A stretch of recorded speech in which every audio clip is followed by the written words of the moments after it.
প্রেমময় শ্রী শ্রী ঠাকুরের শ্রীচরণে আমার ভক্তিপূর্ণ প্রণাম জানাই। শ্রী শ্রী বড়মা, শ্রী শ্রী বড়দা ও শ্রী শ্রী আচার্যদেবের শ্রীচরণে আমার ভক্তিপূর্ণ প্রণাম জানাই। ঠাকুর পরিবারের প্রতি প্রত্যেকের চরণে আমার ভক্তিপূর্ণ প্রণাম জানাই। আজকে আমি আলোচনা করব শ্রী শ্রী ঠাকুরের এমন একটি গল্প যেটা অবিশ্বাস্য হলেও ঘটনাটা ঘটেছিল এবং সেটা অনেক আগে ঘটেছিল। সেটা আলোচনা পত্রিকায় বেরিয়েছিল, বর্তমান স্বস্তি সেবকে বেরিয়েছে। সেই গল্পটা আমি আপনাদের কাছে বলবো। গল্পটা অত্যন্ত সুন্দর এবং আমাদের সবারই খুব অনুপ্রাণিত হব আমরা এই গল্পটা শুনলে। শ্রী শ্রী ঠাকুরকে একবার বলা হয়েছিল যে মানুষকে বাঁচাতে হলে কি করা প্রয়োজন। শ্রী শ্রী ঠাকুর বলেছিলেন প্রধান কাজ হলো দীক্ষাদান। যত মানুষকে দীক্ষিত করে তুলতে পারবেন, যজন যাজন ইষ্টভীতি ও সস্তয়নী সদাচারে অভ্যস্ত করে তুলতে পারবেন, জানবেন ততগুলি মানুষকে জীবনের পথে টেনে আনা হলো, মঙ্গলের পথে টেনে আনা হলো, কারণ ইষ্ট হলেন মূর্ত মঙ্গল। হ্যাঁ, শ্রী শ্রী ঠাকুরের বাণীতে আছে যজন যাজন ইষ্টভৃতি মহান ভয়ে তরাই নীতি, যজন যাজন ইষ্টভৃতি করলে কাটে মহাবীতি। তাই আমাদের এই বিক্ষিপ্ত জীবনকে পরম দয়াল শ্রী শ্রী ঠাকুর ইষ্টভৃতির মাধ্যমে বাঁচিয়ে দেন। অথচ সে নিয়ম নিষ্ঠা করে না করলেও ঠাকুর এত দয়াল, এত দয়াময় যে যেমন তেমন করে ইষ্টভীতি করেও বেঁচেছিল। পরবর্তীকালে সে বুঝেছিল যে ইষ্টভীতির গুরুত্বটা কী এবং আমাদের কিভাবে ইষ্টভীতি করতে হবে।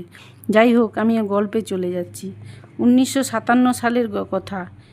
তিনি বলছেন, শুভেন্দু পাল, তিনি বলছেন আমার তখন 22 বছর বয়স হবে।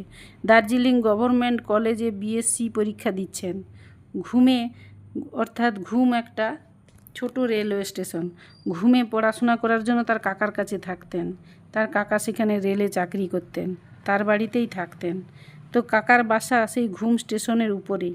দার্জিলিং যাওয়া আসার বড় রাস্তা হিলকাট রোডের ধারে, পাহাড়ের কোলে। বাড়ির পিছন থেকেই পাহাড় উঠে গেছে উপরে। কাঠের বাড়ির সামনে কিছুটা জায়গা, সেখান থেকে যাত্রী বোঝাই রেল মোটরের আনাগোনা দেখতে দেখতে অবসর সময় কেটে যেত তার। তিনি বলছেন সমবয়সী বলতে কেউ না থাকায় কাকার একটা ছেলে ছিল হরি। তিনি তার বয়সে অনেক ছোট হলেও তার সঙ্গেই তিনি খেলাধুলা করতেন, অবসর সময় তার সঙ্গেই কাটাতেন। কোনো দিন কোনো রাস্তা ধরে অনেক দূরে হেঁটে বেড়াতেন, কোনো দিন বা বাড়ির পিছনে পাহাড়ের নিচে খানিকটা ছুটাছুটি করতেন। এইভাবে তাদের বিনোদন চলত। দীক্ষা তার ম্যাট্রিক পরীক্ষার মাস কয়েক আগেই হয়েছিল। চলনায় কোনো বিশেষ পরিবর্তন তিনি আনতে পারেননি। জীবন আদৌ নিষ্ঠানন্দিত ছিল না তার। খাদ্যাখাদ্যের তো কোনো বিচার আচারই ছিল না। হিন্দু ঘরের ছেলে বলে সেই সুবাদে সংস্কারের তাড়নায় গরু বা শুয়োরের মাংস খেতেন না, এছাড়া আর সব কিছু খেতেন।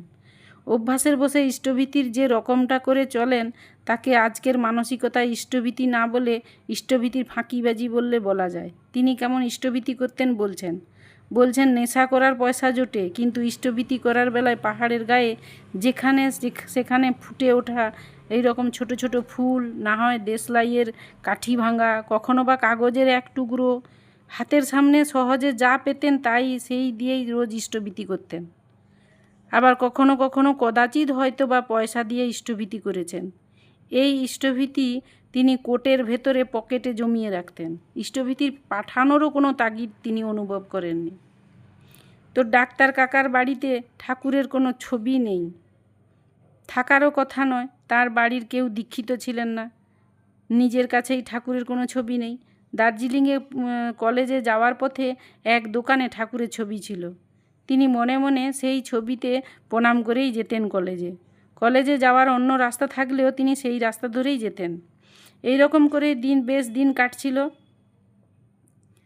এলো 1957 সালের এপ্রিল মাসের মে মাস। তো সেই সময় তিনি বিএসসি পরীক্ষা শুরু হয়েছে। আগের বছর ফেল করে বাড়ির অর্থনৈতিক অস্বাচ্ছন্দ্যকে আরও খানিকটা বাড়িয়ে দিয়েছেন।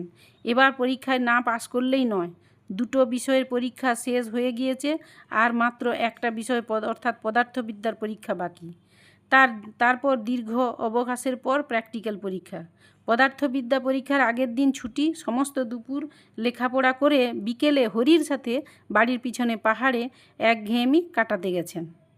তো খেলার ছলে হরিকে ডান হাতে একটা ঘুষি মারতে গিয়ে হরি সরে যাওয়ার দরুন হাত গিয়ে পড়ল পাহাড়ের এক পাথরে বেকায়দায়। হাতে চোট পেলেন। লাগা মাত্রই হাতের সাথে সাথেই সেই বিশেষ একটা কিছু অনুভব করতে পারলেন না তিনি, কিন্তু একটু পরে হাত ব্যথা করতে শুরু করলো, ফুলতে আরম্ভ করলো। ভাবলেন কোনো মতে কলম ধরে পরীক্ষায় দিয়ে দেব, পরীক্ষায় পাশ করলেই হলো।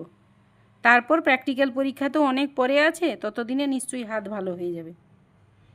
ডাক্তারের বাড়ি, তিনি হাত পরীক্ষা করে ওষুধ করে দিলেন। হাত একবার গরম জলে একবার ঠান্ডা জলে ডুবিয়ে ডাক্তারি বিধান যথাবিধি মেনে চলেও হাতের অবস্থার কোনো সুরাহা হলো না।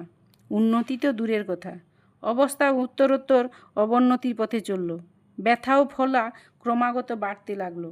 তালুর উল্টো দিকে আঙুল থেকে কবজি ছাড়িয়ে প্রায় কনুইয়ের কাছাকাছি পর্যন্ত হাত ফুলে একটা ছোটোখাটো বালিশের মতো হয়ে দাঁড়ালো। আঙুল নাড়াতে পারলেন না, কলম ধরা তো দূরের কথা, কবজি নড়ে না। তিনি ভাবলেন এ কী হলো? যে মানসিক অবস্থায় তখন তার, সে কি বলবে, অন্যকে কতটা উদ্বিগ্ন হয়েছে সেটা দেখারও তার ফুরসত নেই। শুধু চিন্তা, এখন কি করবেন? ওষুধে তো কোনো ফল হচ্ছে না, কি হবে? কাল পরীক্ষা দেবেন কেমন করে? আবার যদি ফেল করে যান, চিন্তা করছেন তাহলে কি হবে? তিনি চিন্তা করে কোনো কুল কিনারা ফেলেন না। কি করবেন এখন, কি হবে? উদ্বিগ্নতা ত্রাস মনে চেপে বসতে শুরু করেছে। মনের যন্ত্রণা হাতের যন্ত্রণাকে ছাড়িয়ে গেছে। তিনি চারিদিক অন্ধকার দেখছেন। কি হবে? বিছানায় শুয়ে ঘুম আসে না, ভয় ভাবনায় চোখে জল এসে যায়। কাঁদতে কাঁদতে তখন শুধুমাত্র ঠাকুরকেই ডাকতে থাকলেন। কাঁদতে কাঁদতে তিনি বলছেন, ঠাকুর আমার হাত ভালো করে দাও, আমার হাত ভালো করে দাও, না হলে কাল কেমন করে পরীক্ষা দেব? তুমি আমার হাত ভালো করে দাও ঠাকুর, তুমি আমার হাত ভালো করে দাও। ঠাকুরের কাছে কাঁদতে কাঁদতে একই প্রার্থনা বারংবার জানাতে জানাতে তিনি কখন গভীর রাত্রিতে ঘুমিয়ে পড়েছেন। আশ্চর্যের বিষয়, সকালে উঠে যখন দেখেন তার হাত সম্পূর্ণ ভালো হয়ে গেছে। কোনো রকম কোনো ফোলা নেই, কোনো রকম কোনো ব্যথা নেই, নেই কোনো রকমের আড়ষ্টতা। হাতের যে কিছু বিকার হয়েছিল তার কণা মাত্র চিহ্ন নেই। আজকের হাত যেরকম সেই রকমই সুস্থ তখন হয়ে গিয়েছিল, বরাবরের মতো সুস্থ সবল, যেন কোনো দিন সে হাতে কোনো আঘাতই লাগেনি। এ এক অলৌকিক বিস্ময় ঘটনা। তারপর তিনি নির্বিঘ্নে পরীক্ষা দিলেন এবং ভালো মতোই বিএসসি পাস করলেন। বলছেন আজ সেদিন হতে অনেক বহু দূরে। অবসরে যখন সেদিনের কথা ভাবি মনে হয় তাঁর কি অপরিসীম করুণা, কি অপরিসীম দয়া। জীবনের সেই অন্ধকার ক্ষণে চারিদিকে কুল কিনারা নেই, নিতান্ত অসহায়, ভবিতব্যের ভবভাবনায় মন যন্ত্রণা কাতর, তখন একান্ত তাঁর করুণাতেই অকুলে কুল পেয়েছিলাম। দয়া করে আমায় আমার আঁধার রজনী পার করে দিয়েছিলেন শ্রী ঠাকুর। এইভাবে শ্রী ঠাকুর দেখা যায় আমাদের প্রত্যেকের জীবনে এইভাবে দয়া করে চলেছেন।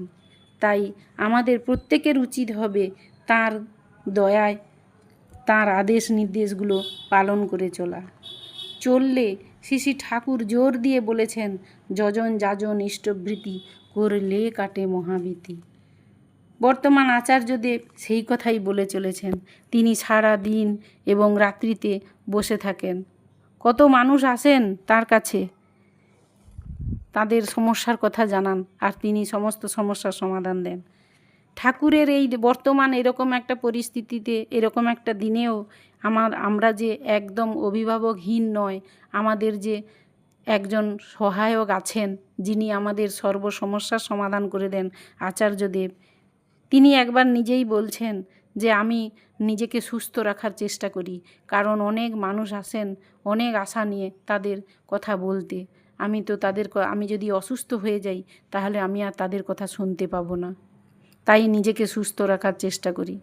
আমরা কোনো দিন এরকম কথা কল্পনাই করতে পারিনি যে তিনি বলেছেন আমার সব কিছু ঠাকুরের জন্য, তার শরীরটাও ঠাকুরের জন্য। তিনি শরীরটাও ঠাকুরের জন্য রেখেছেন, যাতে তিনি সুস্থ থাকলে তিনি সব মানুষের কথা শুনতে পারবেন। এটা ঠাকুর চান। তাই আমাদের প্রত্যেকের জীবনে উচিত শ্রী ঠাকুরের সমস্ত কথাগুলো পালন করে চলা। তাহলে আমাদের জীবনে, ঠাকুর গ্যারেন্টি দিয়ে বলেছেন, আমাদের জীবনে কখনোই বিপদ আপদ আসতে পারে না। আর যদি আসে তা সঙ্গে সঙ্গে কেটে যায় এ ঠাকুরের দয়ায়, এবং আমরা সেই বিপদটাকেও, আমাদের সেই দুঃখটাকেও আমরা আনন্দ সহকারে গ্রহণ করতে পারি। শ্রী শ্রী ঠাকুরের কথাগুলি মেনে চলা আমাদের একান্ত প্রয়োজন। যাই হোক, কথাগুলো ভালো লাগলো। বর্তমান এই 54তম বর্ষ 1200 সংখ্যা, চৈত্র 1432, স্বস্তি সেবক থেকে আমি এই গল্পটা বললাম আপনাদের। আপনারা সবাই ভালো থাকবেন, সুস্থ থাকবেন। সবাইকে আমার জয়গুরু জানাই।